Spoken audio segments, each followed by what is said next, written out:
നീ എന്നെ കൊല്ലാൻ നോക്കിയെന്ന് ഞാൻ പറയുന്നത് ശരിയല്ലല്ലോ. അതുപോലെ തന്നെയാണ് ചിന്നു. എന്നാലും അമ്മ അവളെ വെറുതെ വിട്ടത് എന്തിനാ? എനിക്ക് മനസ്സിലാവാത്തത് നിനക്ക് ആ പെണ്ണിനോട് ഇത്രയും പക തോന്നാനുള്ള കാരണം എന്താണെന്നാ. കല്യാണിയെ രക്ഷിക്കാൻ വേണ്ടി ഇപ്പൊ എന്റെ ജീവിതത്തിലേക്ക് കടന്നു വന്നിരിക്കുന്ന എന്റെ അജ്ഞാതനായ ശത്രു അതാരായിരിക്കും?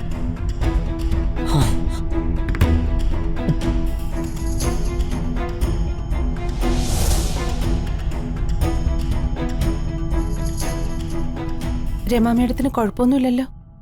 രമ അപകടനില തരണം ചെയ്തു കഴിഞ്ഞു. ഈശ്വര. പക്ഷേ ചിന്നു ആണ് രമയെ കൊല്ലാൻ നോക്കിയെന്നാ രമ പോലീസിനോട് പറഞ്ഞത്.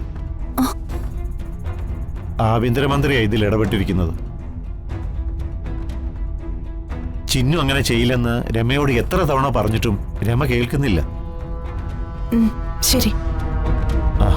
ശരി.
ഈ കാണുന്ന അഡ്രസ്സിലേക്കാ കൊറിയർ ചെയ്യേണ്ടത്.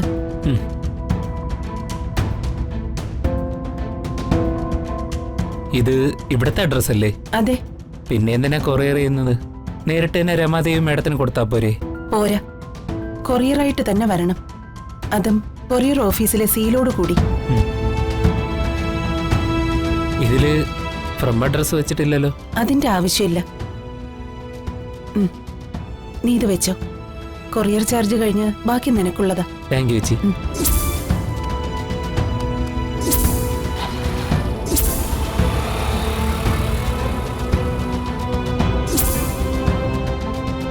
എന്നെ ഭീഷണിപ്പെടുത്തിയ എന്റെ ഭൂതകാലം അറിയുന്ന ആ അജ്ഞാത വ്യക്തി ആരാണ്? സൂക്ഷിക്കണം. ചിന്നുവിനെ രക്ഷിക്കാൻ മറഞ്ഞു നിൽക്കുന്ന ആ അജ്ഞാത ശത്രു എനിക്കറിയാവുന്ന ഏതോ ഒരാൾ. കണ്ടുപിടിച്ചേ പറ്റൂ.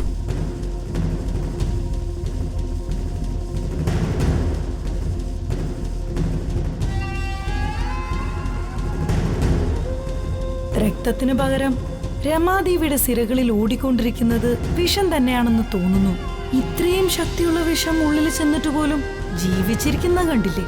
അടിച്ചു കൊന്നാലും ഇത് എളുപ്പത്തിൽ ചാവില്ല.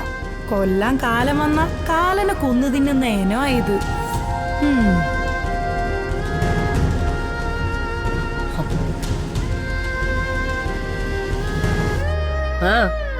എന്തു വേണം?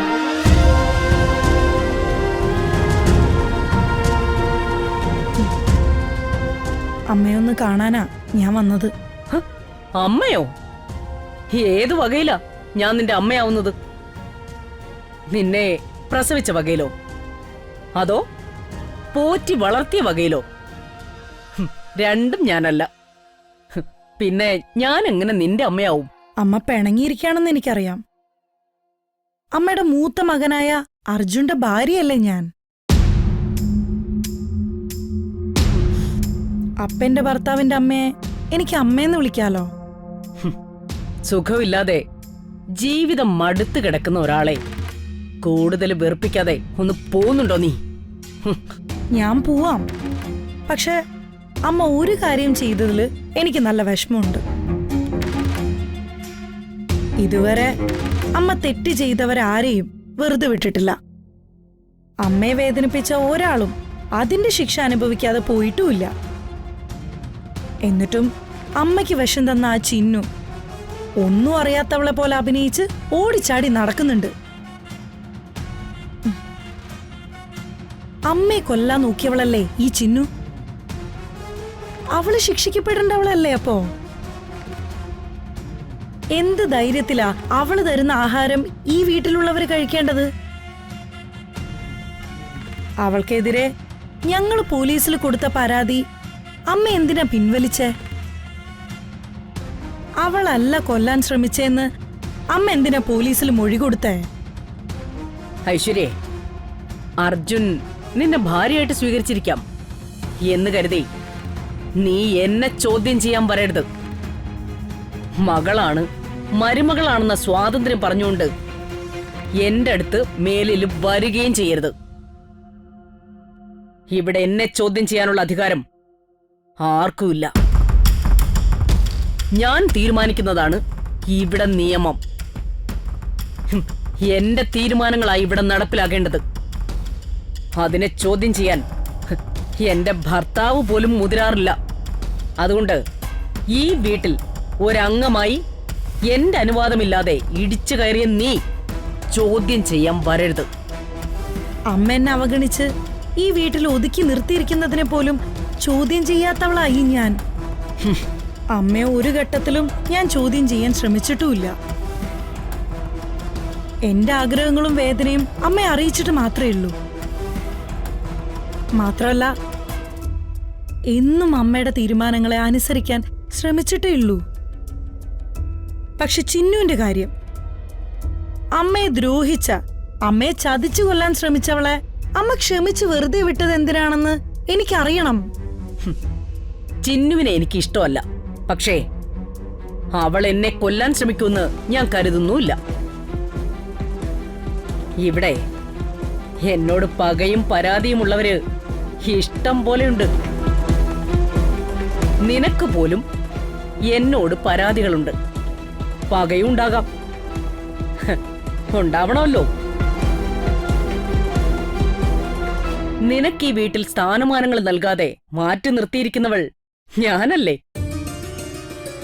എന്ന് കരുതി നീ എന്നെ കൊല്ലാൻ നോക്കിയെന്ന് ഞാൻ പറയുന്നത് ശരിയല്ലല്ലോ. അതുപോലെ തന്നെയാണ് ചിന്നു. എന്നാലും അമ്മ അവളെ വെറുതെ വിട്ടത് എന്തിനാ? എനിക്ക് മനസ്സിലാവാത്തത് നിനക്ക് ആ പെണ്ണിനോട് ഇത്രയും പക തോന്നാനുള്ള കാരണം എന്താണെന്നാ.